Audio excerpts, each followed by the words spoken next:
Thank you for watching the Housing Oregon YouTube channel. Be sure to join our network and get involved in the work that we are doing. If you can, please like and subscribe. It helps us build this channel, which serves as a platform to communicate with our members. This video is part of our 2025 annual conference. We're looking for folks to be on the conference planning committee.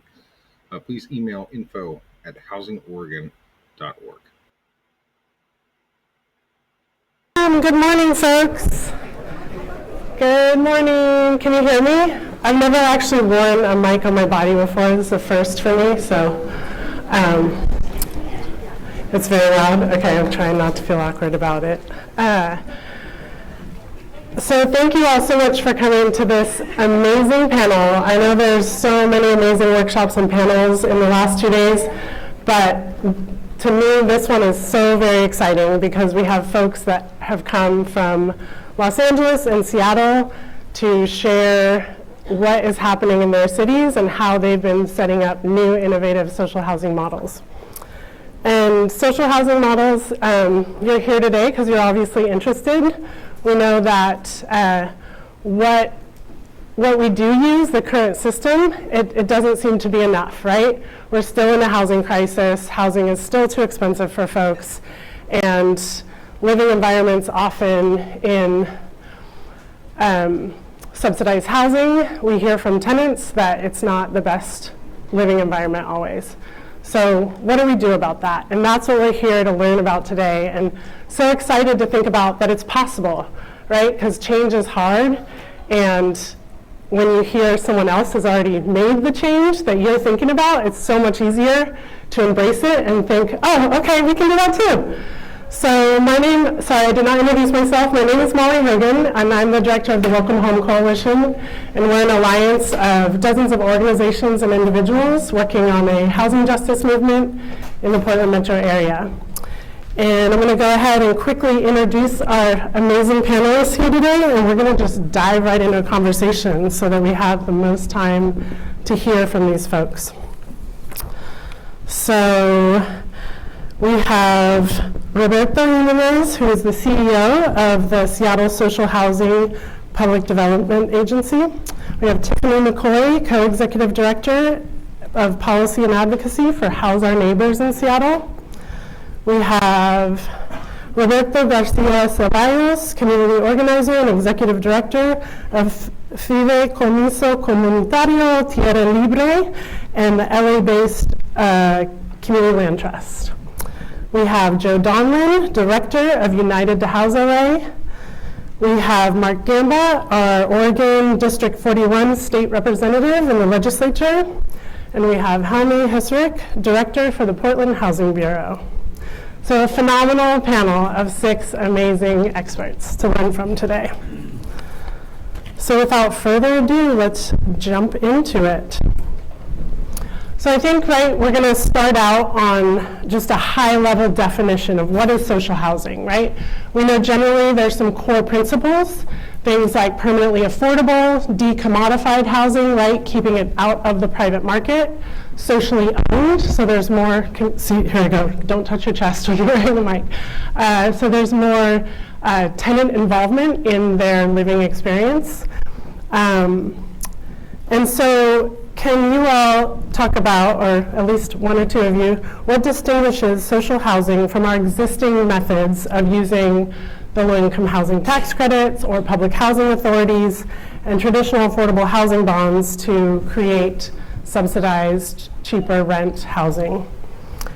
And also, right, we all hear a lot that the solution to our housing crisis is just increased supply, increased supply. And if we do that, then naturally there'll be more affordable housing.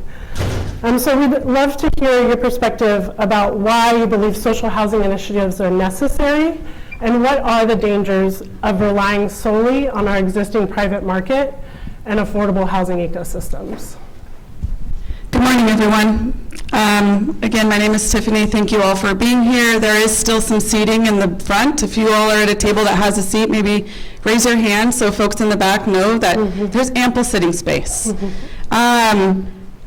I'm going to just give the definition of what we in Seattle use for social housing, just to be really clear from the get-go. Social housing is a very broad term. Overall, I would say it is an umbrella term to talk about decommodified housing, so housing that is there as a public asset as opposed to a private asset that is there to extract profit. But how we use this definition in Seattle is that it is housing that is publicly owned in perpetuity, it's permanently affordable, it's free from market speculation, and it's available to all. So that grounds us in Seattle, and happy to come back to that in questions. Just zooming out, I want to talk about the two predominant ways that we provide housing in this country. That is affordable housing, that is mostly dictated by the Housing and Urban Development Department, and then the private sector, which, as we all know, dominates our housing market. So under the federal government, we have the low-income housing tax credit, we have Section 8 vouchers, we have project-based vouchers. These are critical dollars that we need at the local level to provide that deep affordability that we all know that we need. However, I think it's also, especially under the Trump regime, important to tease out and say explicitly that we also as a society have become over-reliant on the federal government to solve our housing crisis at the local level, and we have not tapped into local revenue, we have not tapped into local movements to address our housing crisis at scale. So when we over-rely on the federal government for Section 8, project-based vouchers, the low-income housing tax credit, once those dollars and vouchers are sucked up after a couple of months of the opening process, projects are stalled for the rest of the year, and we're just waiting for new housing to come until the next year. Not the best way to house citizens in a country. The second is the private market. And we all know that at the end of the day, regardless of your feelings, the private sector is there to make a profit. That is their fiduciary responsibility to their shareholders. So what that means is one of our most basic human needs, shelter, is put into the hands of the private market to extract profit off of. That doesn't mean that we don't need the private sector, that we don't need the housing that is provided there, especially as we transition into a future, hopefully, that is a lot more decommodified in social housing. But what that means is that we are beholden to the private market.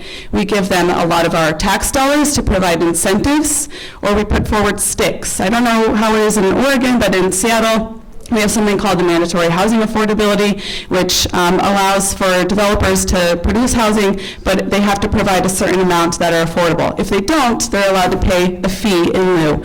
But most of them pay a fee in lieu, and it is a fraction of what we need in the city of Seattle. I would also say for the private market, there is a fundamental lack of community. I am no longer a renter. I was a renter for most of my life, and I can tell you the cycle in and out of neighbors does not allow for you to build a community, to have social cohesion, and to create a neighborhood where you just feel like you have roots. We also do have, I don't want to completely circumvent the idea that we do have some decommodified housing. We have community land trusts, and we have public housing authorities that are also set up by the federal government that do have publicly owned housing in perpetuity, and it is permanently affordable. However, it is not available to all. Once you make $1 or a couple dollars over those income restrictions, you no longer qualify. So what we're seeing is a vast majority of our working population who can't afford to live in the cities that they work. Our bus drivers, our nurses, our educators, our architects can't afford to live in the cities that they design and work in. Regardless of the massive amount of federal investment, I'm lucky to live in Seattle that also has a local housing levy, and we have a progressive revenue source that goes to affordable housing projects. Even with all that mass infusion of resources, only 6% of the housing stock in Seattle is affordable. And all of those are time limited, 30 or 50 years affordability. So we continue pumping public dollars into this housing sector that is ultimately going to go back onto the private market at the end of the day. I will say too, just really briefly on the private, and then get into the next part of Molly's question and actually turn it over to Roberto, who has a lot more development experience. I'm a community organizer and led the 2 initiatives for the campaigns in Seattle. Overall, we are over-reliant on our studios and our 1-bedrooms in the private market and in our affordable housing sector, because under affordable housing dollars, they cannot make it pencil to build 2- and 3-bedroom units for our families. The private market it's not profitable enough for them to build 2, 3, 4 bedroom units. So this is the cycle that we're stuck in. Unless we inject another model, which we in Seattle see as social housing, we will continue to be reliant on the private market. We will continue to be reliant on a housing market that is not there to meet our long-term needs, not there to create social cohesion, and is not creating the units that we need in order to have our families be raised in the cities of their choosing. Good morning, Roberto Jimenez, CEO at Seattle Social Housing. I've been an affordable housing developer for the last 20 years, and as all of you know who are doing the work, it's only becoming more and more difficult. So as much success as I've had with the low-income housing tax credit, it became really clear it's not solving a problem. The low-income housing tax credit programs have become to prioritize those most in need, and that's important. But what I found was that as fast as we were delivering housing to the market in California, we couldn't get ahead of the numbers because middle-income people were falling into homelessness even faster than we could build.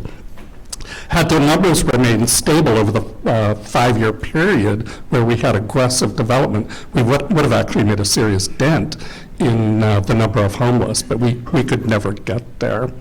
The other is the tax credit system is, well, broken.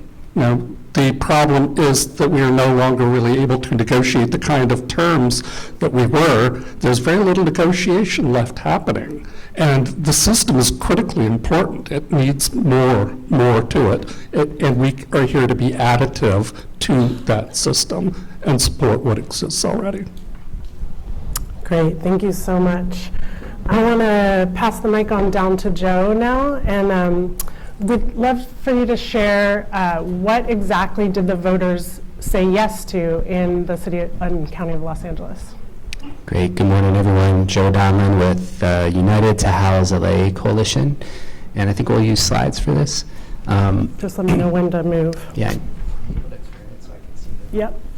Well, you want me to go? Perfect. Although I don't see anything. Oh, no.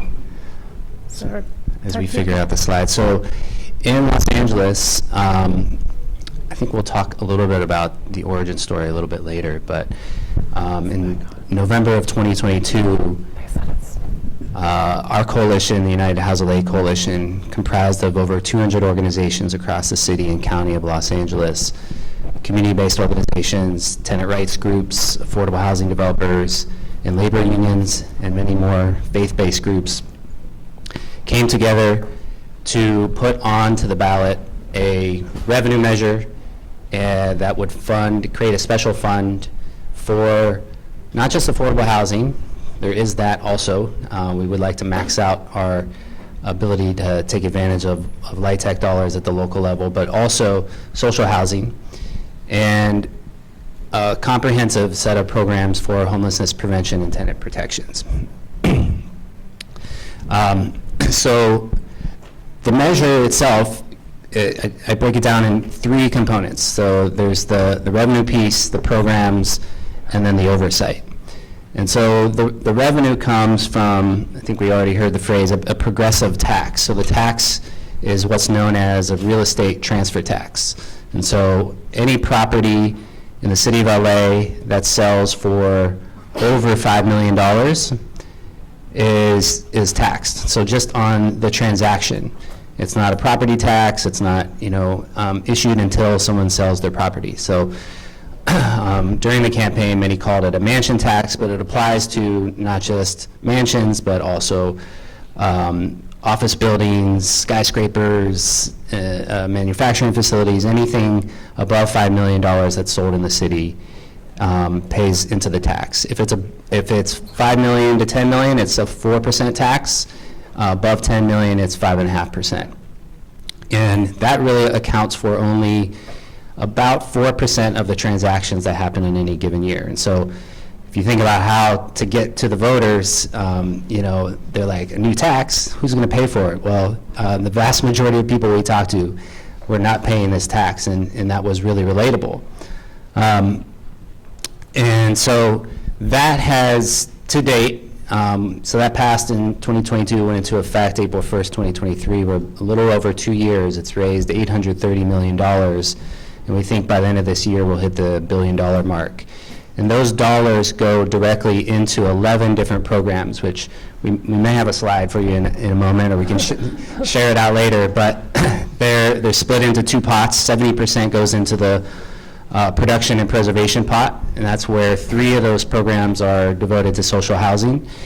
There's also an operating assistance, there's a home ownership program, and then 5 or 6 programs under the homelessness prevention and tenant protection programs, and that includes the eviction defense and eviction prevention, so that's funding the city's first ever tenant right to counsel, protections from tenant harassment fund. Arguably one of the biggest drivers of homelessness in Los Angeles is tenant harassment. And so now we have in place not only an ordinance, but we actually have funding to help enforce it. There's rental assistance, an income support program for low-income at-risk seniors and people with disabilities. And one that I'm forgetting, but so I think the takeaway there is that, oh, there we go. Maybe we can go to the second or third slide, let's see. We have to use our imaginations. That's the first slide, sorry. So the third piece, so you have the revenue, you have the programs, and then you have the oversight. And what was really important to voters is that this was not just, money for the government to figure out what to do with.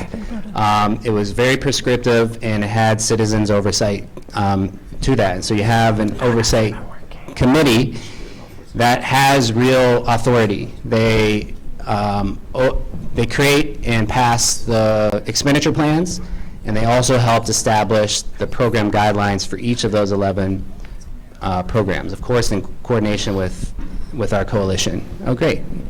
Is that the 11, Joe? Yeah, those are the 11 programs. And I think, so maybe I'll leave it there. That's kind of, essentially what the measure says, I think was the question, generating, real revenue, putting into a comprehensive set of housing solutions, and then 3 of them, which I'll let my colleague Roberto speak to, are really tackling social housing. So maybe that last slide we can jump to for, let's see. This one? Keep going. Yeah, that one. So I'll leave it there if you want to set up the next one. Great. So Roberto, do you want to talk about the implementation once the measure passed? Yeah. So I work at a community land trust, and community land trusts have been growing in LA.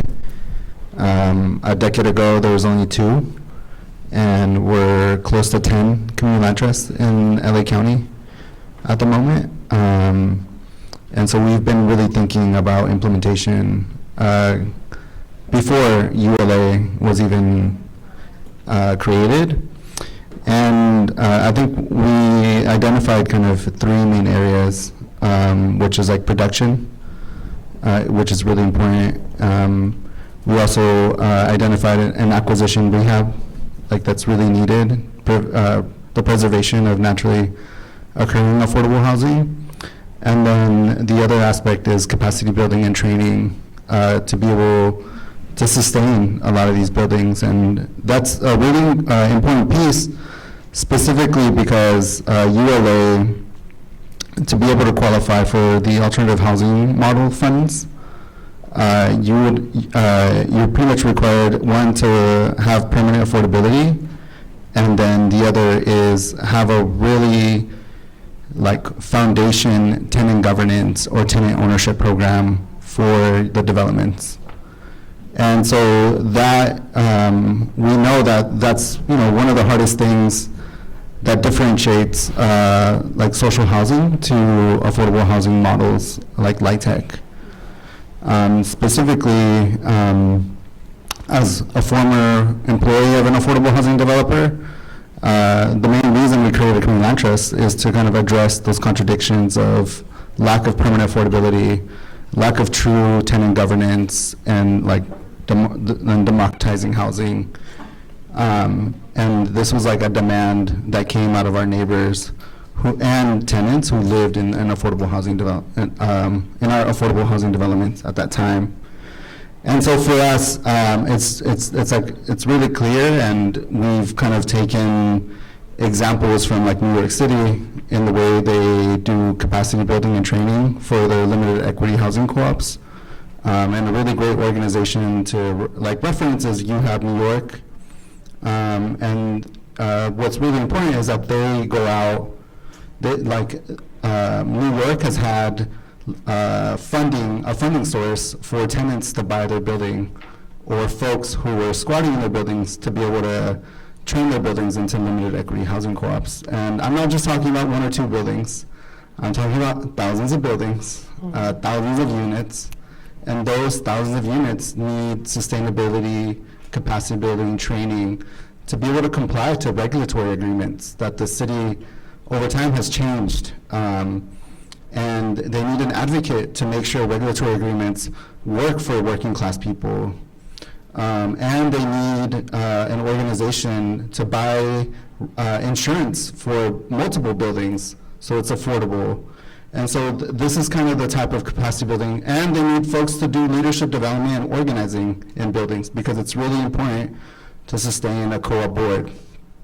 And so this is the type of like organization that we're trying to build for the city and county of LA as we think about building social housing.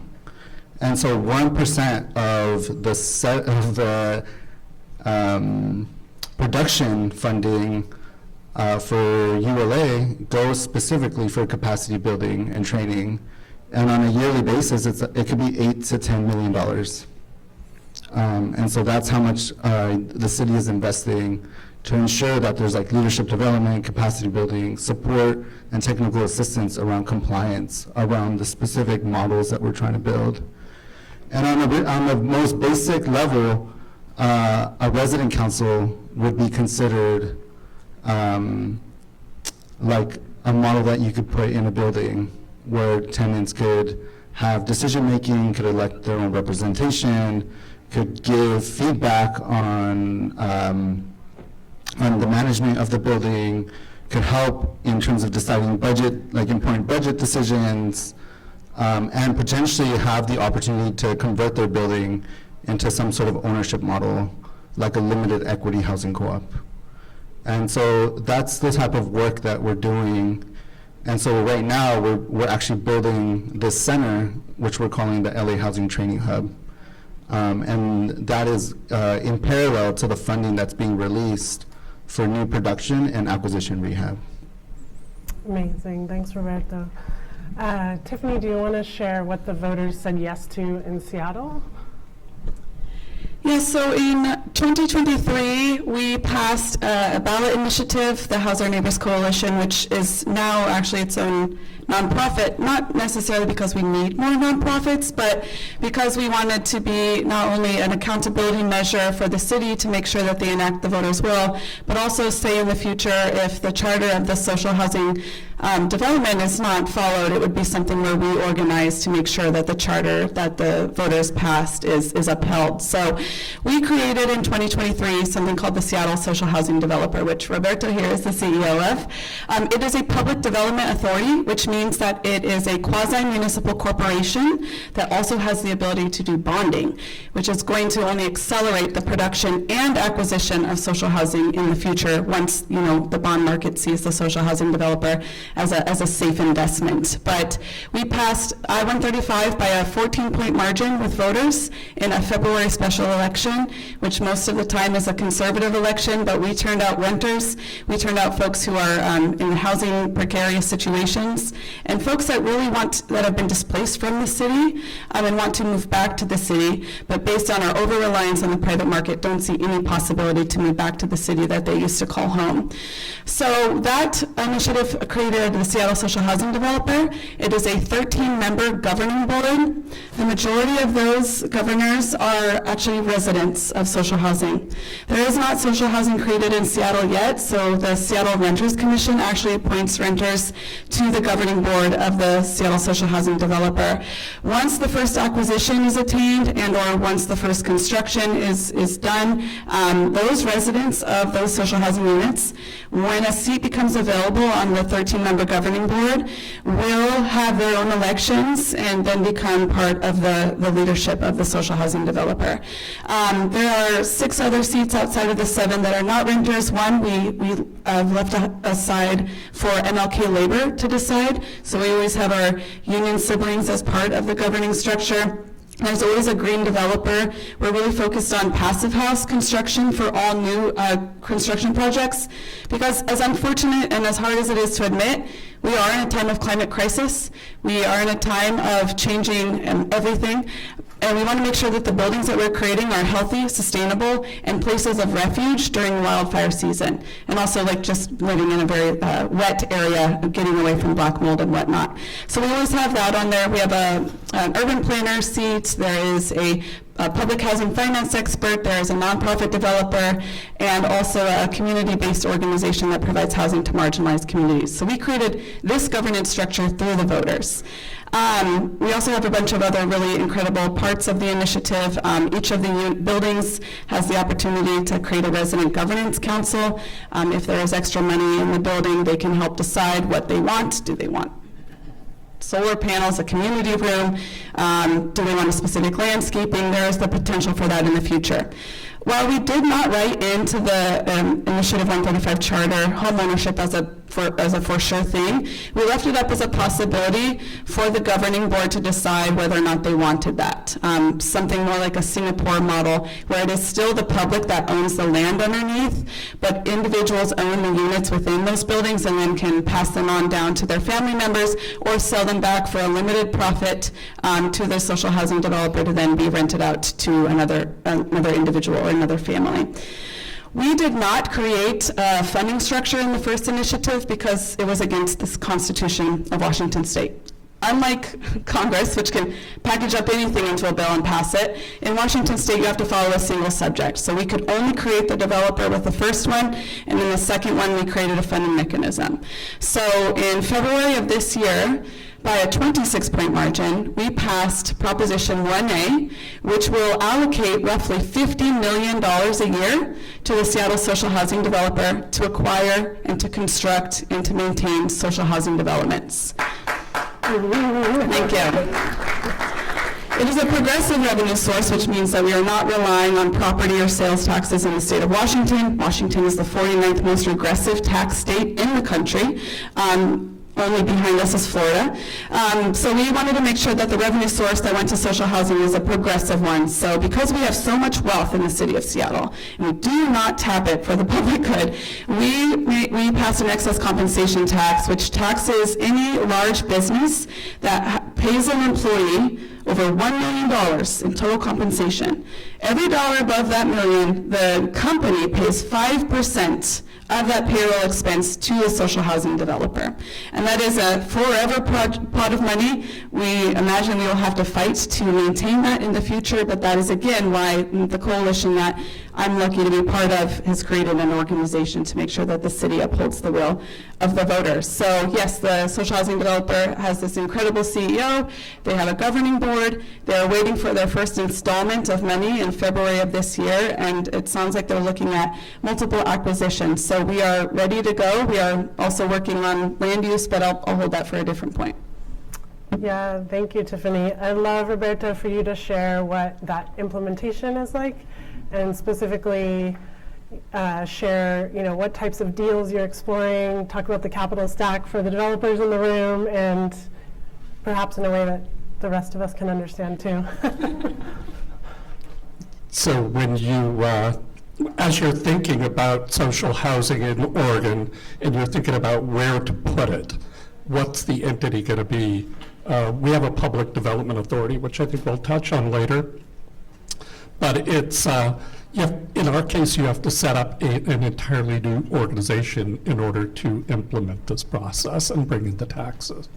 It works within the state of Washington, but you don't, I think, have this at your disposal. When you think about the deal stack of these deals, and how many people are developers in the room? Right? A few. Don't think about an affordable deal. Every time I get into a conversation with anybody about this, bankers, developers, I have to go, stop. Don't think about an affordable deal. Clear your mind. Imagine a market rate deal where you get to set the terms for the deal. The goal is to build a substantial revolving loan fund. And so you're not dependent on commercial money. Thereby, you're reducing the cost and the money is more flexible. One of the other outcomes there is you don't have to build giant reserves on each separate deal. You can actually pull that money, put it in one place, and have it at your disposal and flexible to apply it where you need it. And if you're an asset manager or a property manager, I'm sure you could appreciate that. When you think about the stack, it is equity and it is debt. And we will put up the equity, and there will be this large revolving loan fund where we will utilize the debt. Initially, that won't work. We'll be borrowing probably commercial money, but maybe off the commercial market. We're having conversations right now with labor unions who have substantial money to put into real estate deals. So there's no low-income housing tax credits on our deals, and that's in our charter. Thank you, Tiffani. We're not using the typical sources of funding, either state or local, that affordable housing developers are using. And there are multiple reasons for this. One is that we're not trying to take away the resources that exist for affordable housing. As I said earlier, we're trying to be additive here and more flexible. The cost of those sources of funding and building those funding stacks is really expensive, as you know, and it draws out the timeline. So if we can reduce the number of sources, have more control, we can move faster, deliver more quickly, reduce the cost, and keep these buildings permanently affordable in a way that you're not able to otherwise. There's also a real issue in Seattle, and I don't know that this exists everywhere, but there are a lot of people in Seattle who actually qualify for affordable housing, and when I ask them why they're not there, they say because the process is so invasive over and over and over. And it's not one or two people I talk to. I hear this all the time. Imagine that you don't have to build a compliance department and have to teach people who are largely underpaid how to manage compliance programs for the feds, the state, and local agencies. And they're constantly under pressure and constantly being audited. If we only have to verify their income at the beginning and we allow them to earn more and more as time goes by, that's better for them. That's better for our economy locally. People have more money, they're going to be able to meet their own needs. People have more money, it stimulates small business and local economy. So the goal is to build that substantial revolving loan fund, and the way to get there is we will leverage both the tax revenue from 137, and we will be able to issue municipal bonds unilaterally and not be subject to a bond cap, and we will pool the properties as they're developed. The revenue for those properties will be used to underwrite the bond. And the first step in our process is actually multifamily, though we are talking about home ownership as well and other models. Great, thank you so much, Roberto. So as y'all have been listening to them talk, right, you can see they're not exactly the same, right? LA and Seattle have both successfully passed social housing initiatives, but they have some variance. And so we are so lucky to have our very own Portland Housing Bureau Director, who is also, if you didn't know, a nationally renowned researcher in social housing and knows a ton. So Helmi, if you can please share some other models that you know a ton about abroad and here in the US. Thank you. I appreciate that very, very generous introduction. I'm not a naturally renowned person. I feel like you are. Thank you. I'll just, to provide a little bit of context. I've been in Portland now for not quite 2 years. I came from the city of Los Angeles. I got to see the Los Angeles work, the United to House LA movement evolve. At the time, I was working for the city of Los Angeles in almost the exact same job I have here as the director of housing. And I saw that the system that we had in place wasn't working, and then I had the opportunity to start studying different models around the world. And when I say it wasn't working, I want to be really clear. I actually think the low-income housing tax credit program has a lot of value, and we need to keep it. And even though I would not describe it quite as broken, I would say it's limited, and we are putting too much pressure on that system to solve all problems.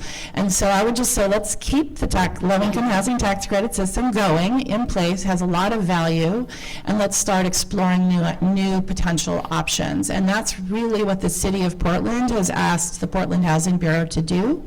They've asked our team to look at social housing models around the country and around the world, and to see if there's a model that would make sense in Portland. And so we're in the middle of that. We're actually just kind of recently launched this, and we will be coming back to City Council in the city of Portland in sort of April or May of 2026 with our recommendations. And I did put the website, we have a website up that provides information on our study, so up here. It's true, there's models, there's all kinds of models. The one that I studied most closely is the Vienna model. So a bunch of city people went to Vienna. I did not go this last week. And that model, I've been to Vienna 7 times. I've studied that model. They have 2 models there. One is a publicly owned model, which is a lot like what we think in the United States of as public housing. It's different, it's implemented somewhat differently there, but it's basically what we think of as public housing. And then the second model they have in Vienna is called limited profit housing, and that limited profit model is a cost-based rent model. So rents are not tied to people's incomes. Rents are based on the cost of development and operating. And what's interesting, and I think this is a really important part of the distinction between low-income housing tax credits, or our income-based rents, and the cost-based rent, which is basically on an income-based rent, we are always saying is, well, how much are you earning? How much can you pay? How much are you earning? How much can you pay? We're constantly checking to see what people can afford to pay, and we're trying to max out up to a logical number that folks pay that. In the cost-based model, it's really, here's what it costs, that's the rent forever, with very, very, very little growth. And so if you want to rent a house or rent an apartment that was built in 2026, it's probably going to be just slightly below market, depending upon how it was constructed. But if you want a really cheap rent, go rent one that was built in 1985. Go rent one that was built in 1990. So they actually have a whole lot of different range of prices in their social housing model in Vienna. It's really interesting to see how over time, if you just hold properties out of the market at cost, you end up with this really big supply of housing that's affordable over time. Other models that exist in the United States, so Montgomery County, Maryland has launched a model that they don't technically call social housing, but it kind of is. It's publicly owned by the Housing Authority of Montgomery County, Maryland, and they have 30% of the units set at pretty deeply affordable, and 70% of the units are market rate. But it's in public ownership, so they're planning to kind of slow the rent growth on the market rate side. Chicago adopted a very similar model to the Montgomery County, Maryland, only it's not their housing authority. I believe they actually have nonprofits are allowed to do that, or maybe I'm not totally learning about the Chicago model. Uruguay has a model of social housing, which is really like self-help construction, cooperatively owned housing. That's very much about people getting together and building their own buildings. It's, anyway, that's and they're supporting that. Let's see, Denmark has a model that's quite similar to what Vienna has. In both of those cases, a lot of them are either nonprofit owned or cooperatively owned, meaning they're owned by housing associations or cooperatives, so people have shares. And they are following the limited profit model that Vienna has. Lastly, what I'll say about the cooperative model, there's a co-op model in the United States that's been around for a long time. It's in New York. You might know of Mitchell-Lama housing.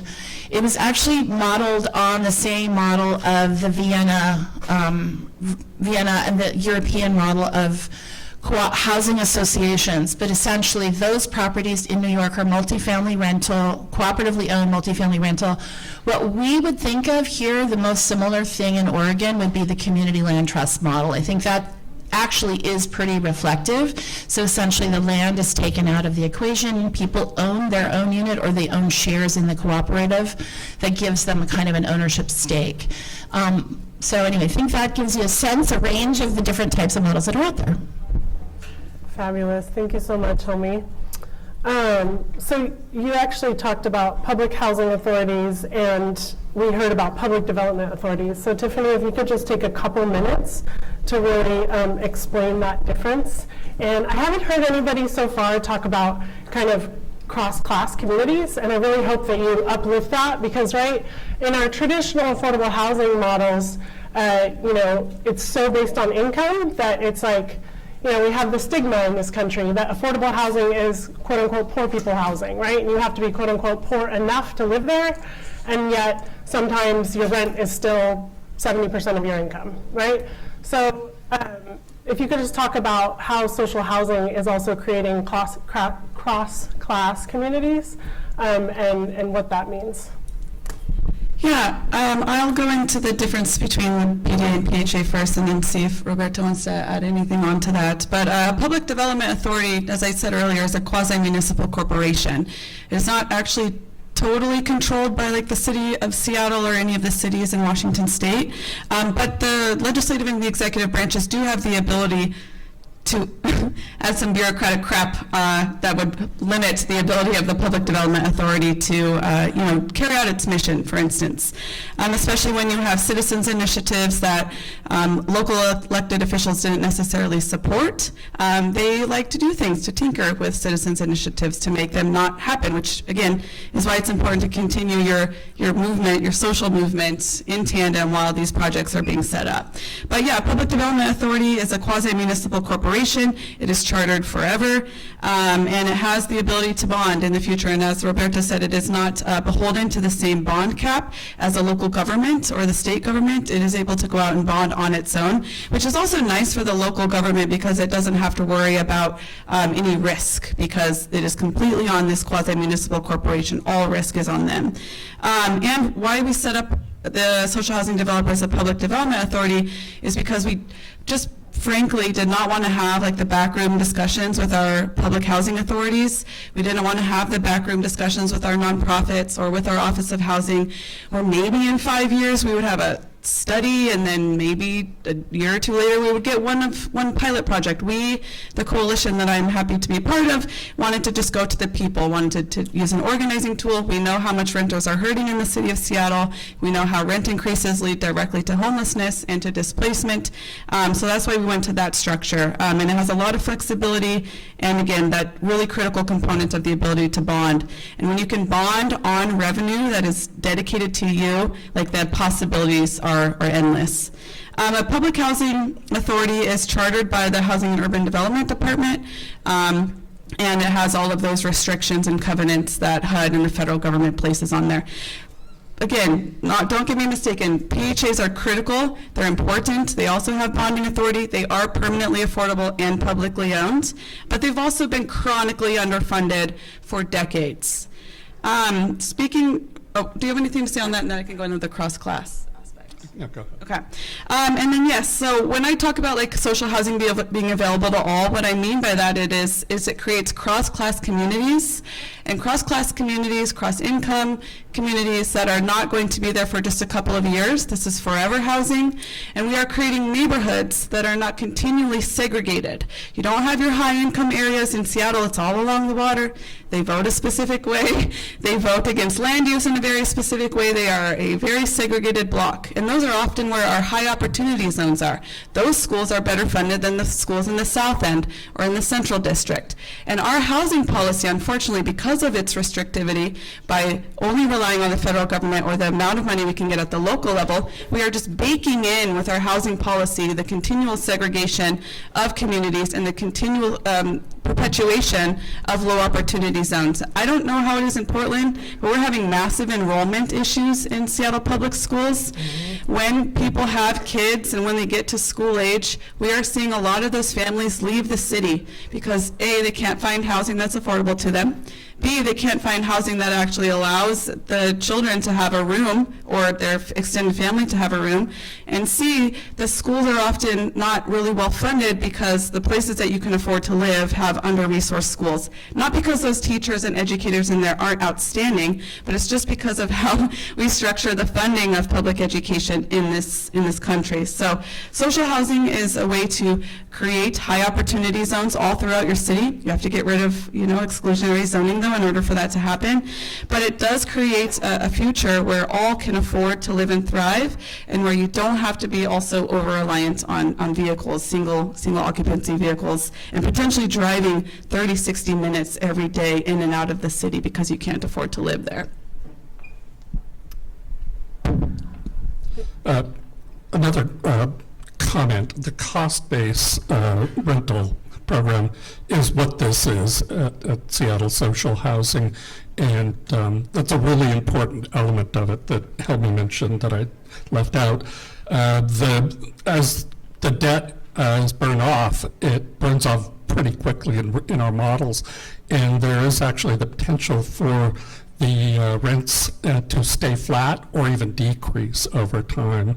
And Helmy was telling me that they've seen this in Vienna. So imagine as you're aging, the rent on your unit becomes lower over time. The revenue is projected to be $65 million annually, and that's in perpetuity. And that's unrestricted money. And again, as you're thinking about what you want to do here in Oregon and how you're going to build this, you're going to have to think really creatively.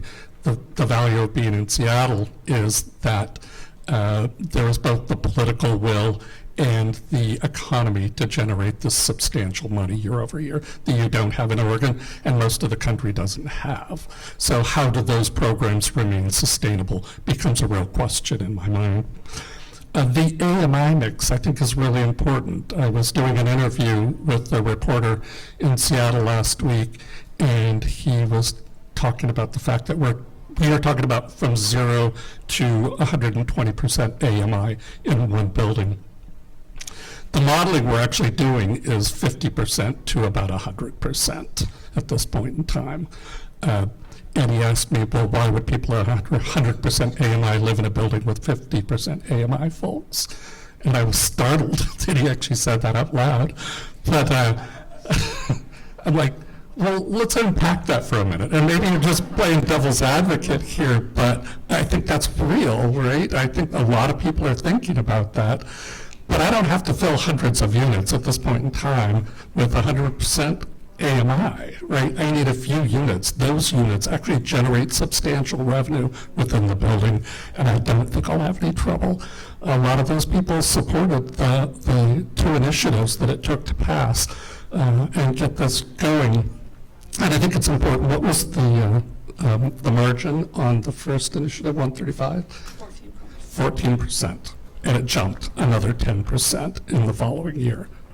So the support is there, and I think that people will live in this mixed income housing, which is what our cities used to be like before we had this segregated housing. Mm-hmm. Yeah, thank you, Tiffany and Roberto. It's interesting, Tiffany, that you brought up the school data, because actually I just want to share really quickly, I recently learned from friends at the Portland Teachers Union that an elementary school in Northeast Portland has the highest enrollment. We're experiencing also enrollment issues, and it actually is an area where it's had the largest increase in new affordable housing thanks to the City of Portland and Metro affordable housing bonds. So you can see that direct correlation where there's more affordable family housing, the enrollment has gone up in that local public school. It's the highest increase of any public school in Portland public school system. So I just want to make that direct local correlation.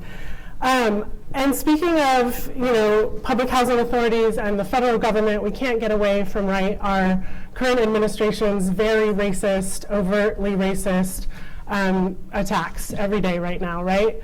And so one of the core principles of social housing models in our shared values is anti-racist and equitable. So I'd love to hear from some folks on the panel, how does social housing models really address social inequities historically and current, and racial disparities in housing outcomes? Yeah, I mean, I think that's a really tough question. And like I said, I think a lot of the precursors for ULA we're really trying to address this segregation issue that's like ongoing, right? Like it just doesn't end.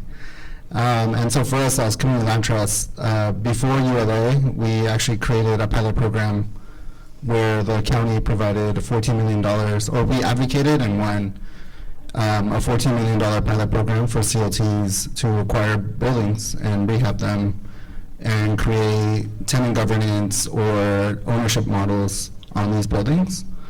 And for us, it was really important to highlight that the acquisitions needed to be done in areas that were highly segregated. And unincorporated East LA is a prime example of that. And areas in South Central or unincorporated, I think it's like East Compton and some of the former gateway cities that were meant for segregation that are now highly populated by people of color need investment as well after white flight. And so for us, like we were just thinking about those things pre-ULA already. And we had to really kind of engage in a lot of these campaigns. And I think for now, the fight to preserve ULA and the attacks from the federal government in our communities is really, it's like even more of a reason to have social housing in our communities. And I think the mixed income conversation is really difficult in a city like LA, where you have, on a given day, 65,000 homeless people living on the streets. And so how do you say, how do you have these conversations with community where you say, like, we're going to reserve 5 units at 100% AMI when there's a great need, when you have thousands of people lined up for your for an application for this development. And so I think in a lot of ways we've had to kind of wrestle with that question, and I think we agree, but then how do you serve the most needed? Or how do you have the conversation that mixed income is going to support the rent levels in your building, and you're going to have to this community is going to have to give up some units for the thousands of people who are waiting outside. And so those are questions that we have to wrestle with and work with, and that we're willing to have, but they're difficult because we also have a vibrant tenant movement in our city that's fighting for tenant protections, who's fighting for those who are being evicted and displaced. And those are the conversations that we need to have as we set up guidelines and policies for the implementation of ULA. And so I think in general, I think the housing movement is in a lot of alignment around, one, the need to desegregate our city, and most importantly, I think some of the zoning conversations that are not part of LA are really important, because I'm down to move to the west side and build a vibrant community there. Once we're able to, build some increased density in areas that haven't been able to, that haven't had density for hundreds of years. And so for us, I think those are some of the things that we're kind of struggling with and working through. And so we think that the attacks on social housing and ULA are part of the same racialized attacks in our communities that are coming from the federal government as well. And that there's a lot of the same players that are attacking ULA are also attacking in these other forms that are more militarized and more blatantly attacking like immigrant communities of people of color. Mm-hmm. Thank you. So I want to be mindful of time and turn it kind of Oregon focused, because we are so lucky to have Representative Mark Gamba, who is a huge housing champion in our Oregon legislature. So Rep. Gamba, can you share with us what you're working on and kind of your vision around this topic? Yeah, thank you very much. This is exciting, and it's amazing to see what these two cities have been able to accomplish. And I think one of the things that Oregon seems to struggle with is revenue. We have been in a really horrible revenue place for decades, and you just watched us not pass a pretty critical transportation package. Oregon struggles to create revenue. The Vienna model, if you will, differs from what I'll call the Singapore model in one major way, which is that it needs a constant influx of cash. It needs a revenue source to constantly be building new units. In the Singapore model, I got to tour Singapore a couple years ago with a group of state legislators from all over the country. We need a couple of little details. Singapore's, if not the highest, one of the highest density places in the world, one of the places with the highest land values in the world. 80% of the people that live there own their own homes, and there are no homeless people. So think about that. And most people spend less than 20% of their income on their housing. So to me, that's a working model. And the beauty of that concept is if we can get a system going where we get the first set of houses built and those sell, then the next set of houses are paid for by that money that you just earned selling the first set of houses. So we are putting together a work group. We start on Thursday. It's got there's some of the folks in this room are on that work group. I do not know all the answers, but what I do have is a straw man concept that a group of us sat down and came up with. So former Governor Kitzhaber, myself, Majority Leader Ben Bowman, and a local developer architect by the name of Ben Kaiser sat down and sort of came up with this straw man proposal that we're going to start the work group with and then solve for the problems. So in a nutshell, this is the concept. Mass-produced buildings, mass plywood construction, thinning forests for fire reduction and forest health, because you can use small dimension lumber for plywood production. So the concept here is to stack functions, right? Solve lots of problems. Another problem that we're aiming to solve is that the middle class, the working class in this country, are largely kept away from home ownership. If you work for a living, you're hard pressed to buy a house. So we're aiming to solve that. So thinning the forests, making mass plywood, making buildings out of mass plywood, which A, are very structurally sound, B, very environmentally sound. We're storing the carbon, and they tend to be very energy efficient buildings. The current concept design, these units would be able to be stacked 3 high. So you could do, in a more dense area like Portland, you could do condos. In a less dense area, Burns, they could be a cottage cluster, right? You could use these units in different configurations depending on where you are in the state. Everywhere in the state needs workforce housing. We absolutely know that. The concept is to build 1,000 square foot units and sell them for $250,000 a piece. Most people making any kind of a decent wage can afford a mortgage on a $250,000 house. What that means is if we can produce 10,000 of these units a year once we're up and running, that's 10,000 rental units that come open every year. That is going to start having an effect on the rental market.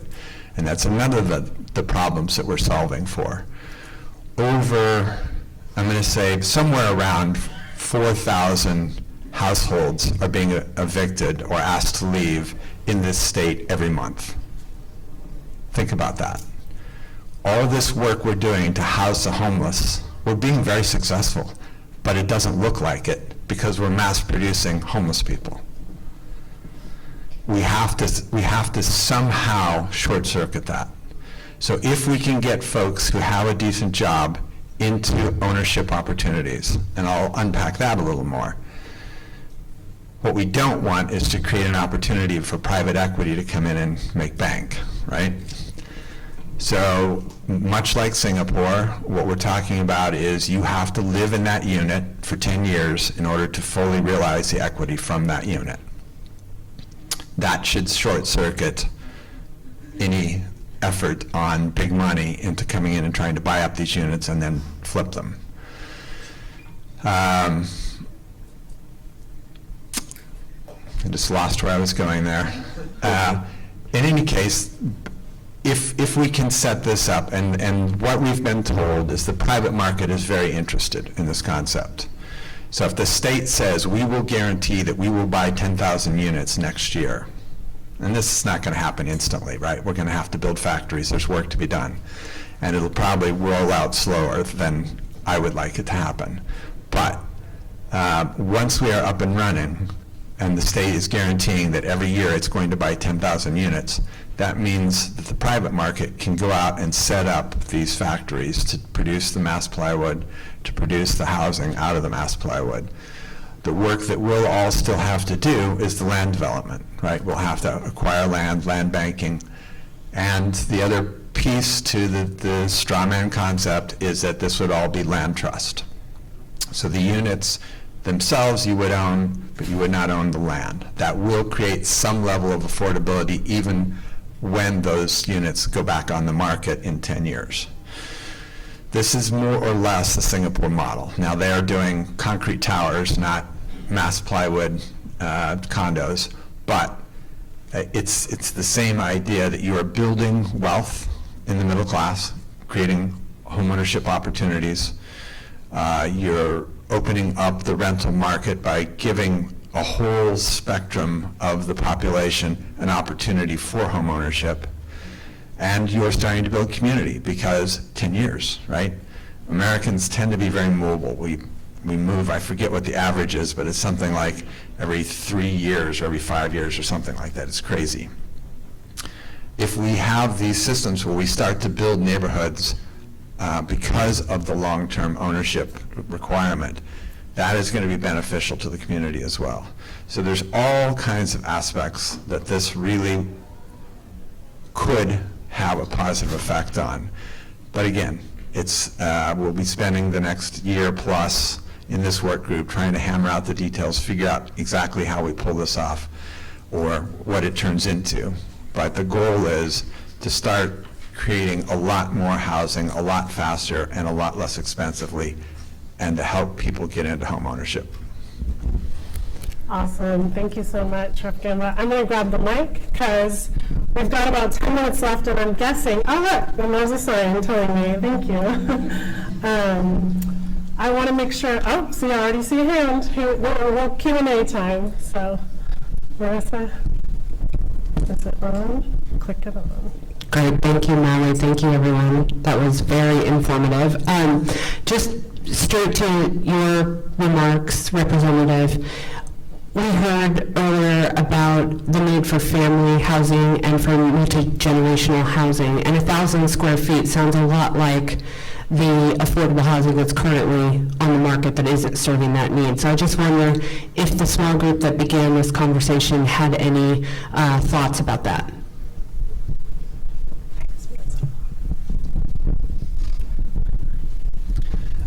question, and I do understand that need. So a couple things I'd say about that. Americans have gotten used to bigger and bigger places to live. When my parents bought their first house, and by the way, raised 3 kids in it, it was a 1,000 square foot house. So it's not impossible to do. All the units in Singapore are in that ballpark. There are bigger and smaller units. And that's something that, a young couple could buy one of these units. They have their first kid, maybe they have their second kid, they decide to have a third kid or move the grandparents in. Is that me?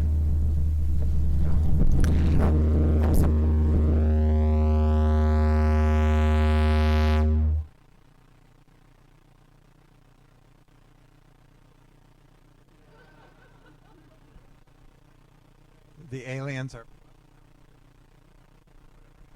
Killed this. Test. I didn't turn it off. Just turn it off and then on.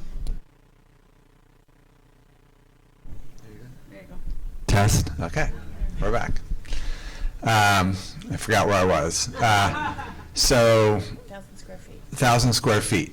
So it is possible to build 1,000 square foot units that are family oriented. And then the opportunity, since this young couple has now built some equity, and think about, if you bought a house for $250,000, what is the value of a 1,000 square foot cottage cluster house? Anybody want to take a stab? I think that's closer, $450,000, $500, $500,000. So think about that. That couple, when they decide to move the grandparents in or to have a 4th kid or whatever, could put their unit on the market, sell it for that, and that's a great down payment on a bigger home. It creates that pipeline. So it's not solving for that problem directly, but it is creating the opportunity for the system that we already have in place to solve that problem. Sorry, y'all, we just have one mic, so I'm just going to run around.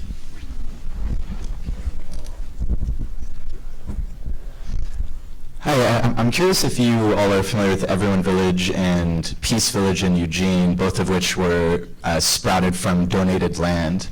And another thing that came to mind in your conversation is Oregon Home Share, which is a movement trying to get people to rent homes.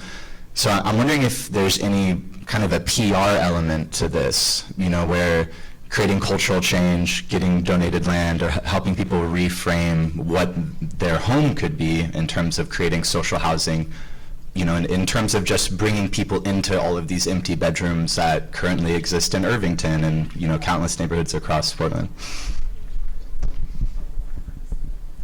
Can you state that question? I'm not sure I understood it. Wondering if there's an element of this, of encouraging donated land, in order to bring down costs, as well as the cultural piece of all of these empty bedrooms across Portland, across the state that already exist, just getting people to open them up affordably. Can I talk a little bit about that? Thank you. Interesting question. I just, as far as the Portland Housing Bureau study of social housing, we're actually been asked to look at a citywide land banking strategy.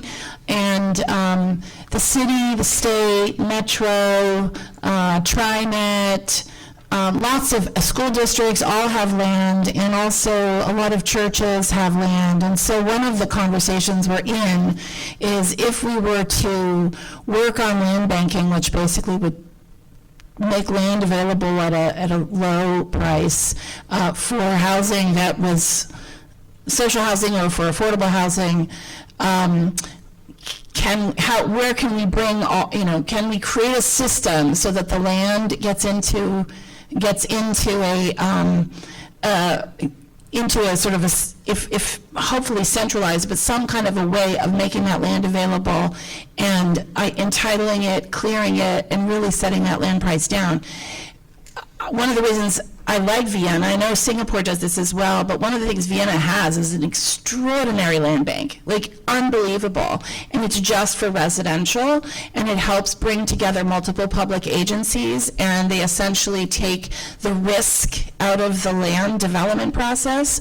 And in exchange for reducing that risk, they actually get 2/3 of every one of their sites has social housing on it. So it's a really kind of amazing to see that. And I know Singapore also does a lot around public ownership or public development of land, including privately donated properties. Yeah, I think in LA, there's a couple of land strategies that we have. We know that there's a lot of public land that's available, and we want to make sure that it's available for ULA.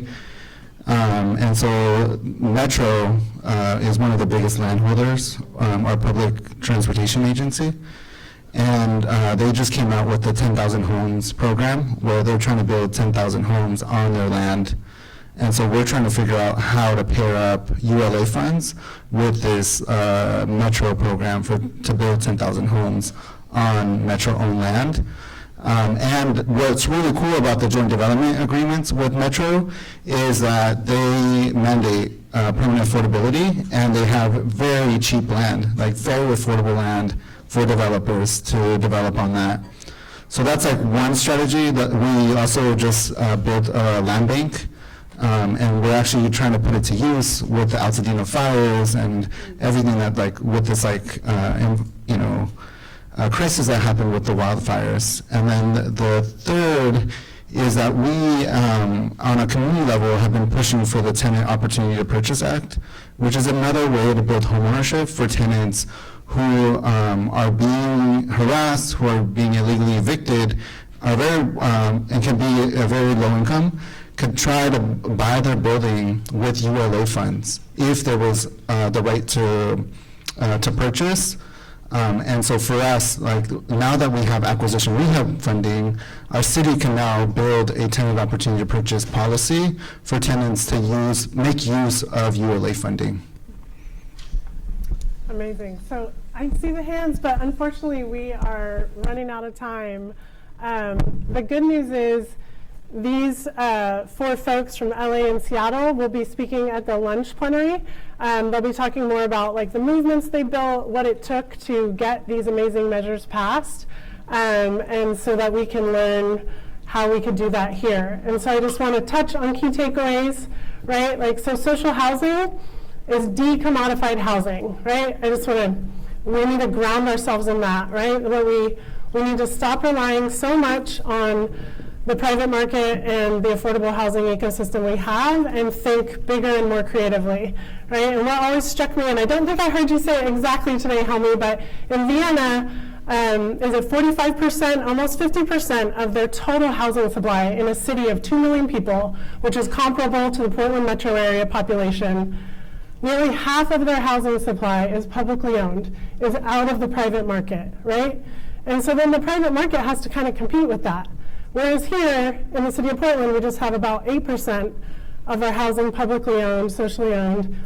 And that 92% doesn't have to compete with that, right? And then we have 15,000 people experiencing homelessness in Multnomah County right now, right? And so we see the bottleneck.